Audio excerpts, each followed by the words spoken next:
खुलुमबाय गिबियावनो बयनिसिमबो गाहाम हामलायनायखौ जासिहरबाय। दिनैनि प्राइम 24 हेडलाइन स्टोरियाव धेमाजि जिल्ला सानजारि नोगोरनिफ्राय रादाबखौ फरायदों आं रैरुप नार्जारिया। दिनैनि गाहाय रादाबफोरा जाबाय भारतनि गाहाय मन्थ्रिया हादरनि गं 10 रायजोनि गिबि मन्थ्रिफोरजों कोविड-19 नि थासारिखौ लानानै सावरायमेल खालामदों। सत्ताधिकार नारायण चन्द्र गोस्वामीआ रुंसारि जाबाय। यूपीआव बीजेपी लिडारखौ मर्निं वाकनि समाव गावथारदों। आसाम सरकारा 12 आगस्टआव 1 लाख कोविड-19 आनजाद नायनो थांखि लादों। दानिया फैदो आबुं रादाबाव। मैया 11 आगस्ट फुंनि 11 रिंगायाव भारतनि गाहाय मन्थ्रि नरेन्द्र मोदीआ हादरनि गं 10 रायजोनि गिबि मन्थ्रिफोरजों भिडिअ कनफारेन्सिंनि जोहै हादराव गोब्राबै सोलिबाय थानाय कर'ना भाइरास थासारिनि सायाव मोनसे गोख्रों सावरायमेल लायो।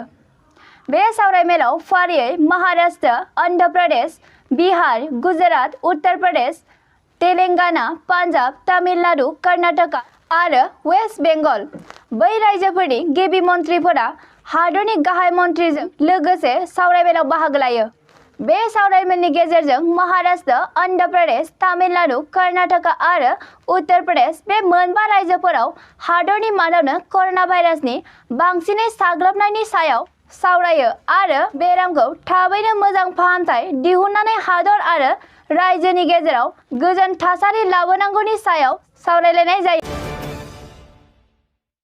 आसामनि सासे मुंदांखा सुबुं माजुलिनि गोदान कमलाबारि सत्रनि सत्ताधिकार नारायण चन्द्र गोस्वामीआ नेमकेयार हस्पिटालाव दिनै रुंसारि जाबाय।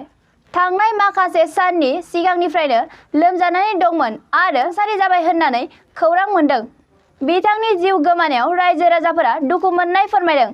गेदेमा गोस्वामी बिथाङा 2010 मायथाइयाव डिब्रुगड़ इउनिभार्सिटिनिफ्राय डक्टर अफ लिटारेचार डिग्रीखौ मोननो हादोंमोन। बेनि अनगायैबो बिथाङा गोबां बान्थाबो मोननो हादोंमोन।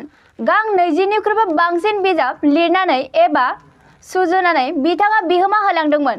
बिथाङा दासान्दि हादरनि वैष्णव आरो संस्कृत सोलोंसाफोरखौ दैदेनगासिनो दंमोन होननानै खौरां मोन्दों।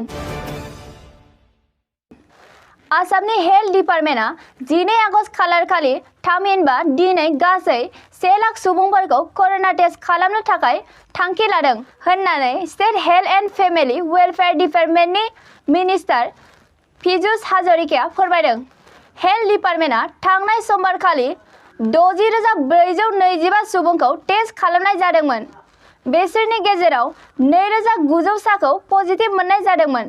थांनाय 9 आगस्ट रबिबारखालि 24,492 साखौ टेस्ट खालामनाय जादोंमोन आरो सनिबारखालि 54,845 साखौ टेस्ट खालामनाय जादों। आसाम हेल्थ डिपार्टमेन्टआ फोरमायनाय बायदिब्ला आसामाव गासै कर'नाजों गाग्लोबजानाय सुबुंनि अनजिमाया 61,737। बेनि गेजेराव रिकभार जादों 43,586 आरो थैनायनि अनजिमाया 152 सा। उत्तर प्रदेशनि आगुनि बीजेपीनि जिल्ला प्रेसिडेन्ट संजय कक्कड़खौ सोरबा दुथांफोरा मर्निं वाकनि समाव गावनि गामि खाथियावनो गावथारनानै गालांदों। बे जाथायनि सोमोन्दै उत्तर प्रदेशनि चिफ मिनिस्टार योगी आदित्यनाथआ गोख्रों इनभेस्टिगेशन खालामनो थाखाय पुलिस बिफानखौ बिथोन होदों आरो 24 घन्टानि गेजेरावनो सीएम योगी आदित्यनाथ बिथाङा रिपर्ट बिदों। बागपात पुलिस बिफाननि चिफ अजय कुमारआ फोरमायदों दि बेनि जेबो फोरमान मोनाखैब्लाबो गावथारनाय जाथायाव 3 सुबुंखौ लोब्बा दं होननानै सन्देह खालामदों। दिनैनि रादाबखौ एसेयावनो फोजोबनाय जाबाय। गोजोन्थों। खुलुमबाय। बे समाव जों नोंथांमोननो मोनसे गोजोनथाव खौरां होनो आखायाव लादों। जोंनि प्राइम 24 हेडलाइन्स खौरां बिजोङा फैगौ 11 आगस्तनिफ्राय 12 आगस्तनि गेजेराव बेसेन नाङाजासे जायखिजाया फोसावथायखौ फोसावनो थाखाय आखायाव लादों।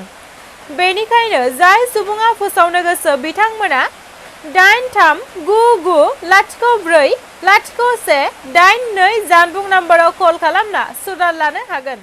गोजोन्थों।